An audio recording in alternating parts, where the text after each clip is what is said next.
CNBC TV18 Weekender. Welcome back. You're watching CNBC TV18 Weekender. Today we're in conversation with Ashish Dhawan. Ashish, you gave up a life in banking and now you're following your passion for education. You founded the Ashoka University where we are. You also founded the Central Square Foundation. I'm challenging you to a game of carom to see if you're still as ruthless as you were in your banking days. Do you think you're going to win? You think you have a shot? You picked carom, which I haven't played in 20 years. So you've got the upper hand. You don't like that. You've got the upper hand. Okay, great. Let's start. Okay, let's start. I think I'm going to beat you, but anyway. Okay.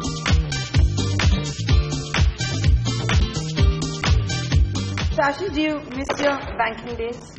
I did initially when I first, 4 years ago, when I first made the transition.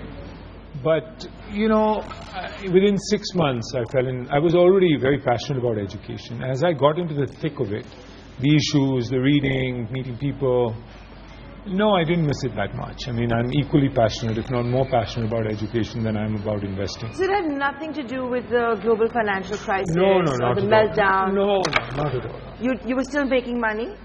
Yeah. I mean, it's as an investor, the good thing is you still collect management fees regardless, and there's always ups and downs. But if you're a good investor, you know, over time, you may not make money immediately, but over time you make money. Do you still play the stock markets?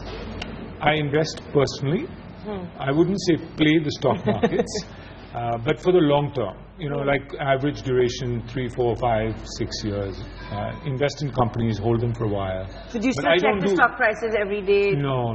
You don't do that? You stopped doing that? I probably do once a week, just to see where things are. My brother runs, we set up a family office, so he runs it, so he does all the homework, finds the investments. He may chat with me from time to time. So I stay in touch, but very tangentially. So you really cut off, actually? Pretty much. I mean, I read the papers, and so I know kind of, but that level of superficiality is what I would say. But, you know, most people that are making a lot of money decide to give, you know, when they talk about philanthropy, it basically means donations or, you know, maybe their spouses run schools, etc. But you decided that no, that's not good enough. That's going to be your full-time job. Sure. Why? So I think few things. One is I'm young.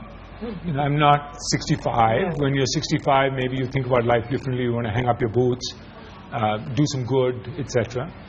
And so I always had the idea of having a second career. So for me, this is very much a second career. And if you view it through that lens, then it's as much hard work as your first career. It's just working in a different sphere. I'm sure it's less stressful. No, I would not say so. It's more gratifying. But there is stress. I mean, you know, there are all kinds of issues you have to deal with as you build a university. And I think the second reason why, for me, it was different, apart from being young, is that I really had, you know, I'm a problem solver at heart. And so I don't view it as like I'm doing charity work. But really, there's a big problem in education.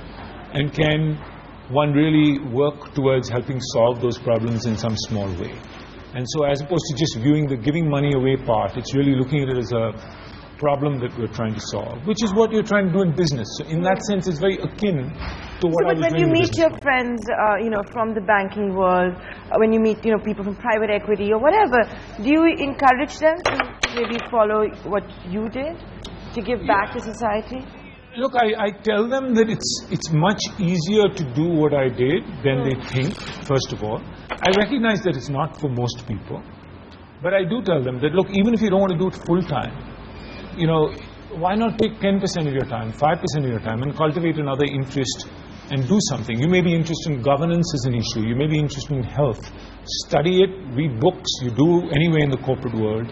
Go out and see what's happening. And you're very smart, and so apply that smarts to helping solve a bigger problem, even if you're spending 10% of your time. So you're not just cutting a check.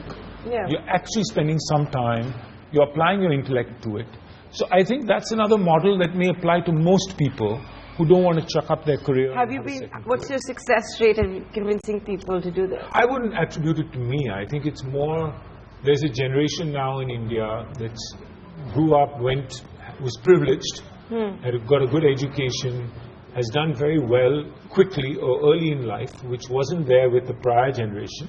and so really has the luxury in a sense to do the kinds of things I'm doing, even if they're doing it half-time or part-time. But if, supposing someone was to come to you and say that, and I'd say this because these days startups is the buzzword, right? Yep. And say, hey Ashish, I've got this startup idea, and it's to do with education, blah, blah, blah. Would you invest if you got a good offer? Commercial? Yeah. I tend not to do commercial stuff in education, even though I believe for-profit companies can play a key role, because I'm doing sort of advocacy work in education. So if it's going to cause some degree of conflict, I don't want to be involved. But so non-education, would you invest? Yes. Are you investing in startups? No, primarily invest in listed companies. I mean, if it's a startup that Jerry Rao, when he started his company, I knew Jerry, I was on his board, he's a friend. I was a small investor. So in rare cases, not my skill set, it's not my brother's skill set, to do early stage investing. So we focus more on later stage listed companies where information is already available. I think that there's this justification that the market is different. Of course, it's much more evolved. Quality of startups is better, although I'm a little bit skeptical about that. I mean, I think these are smart kids coming out of IIT, but many of them don't have any business sense at all. So I do think that some of the stupid mistakes that were made back in 99, 2000 are being made all over again. When you get a lot of money thrown at you, you're inevitably going to do stupid things.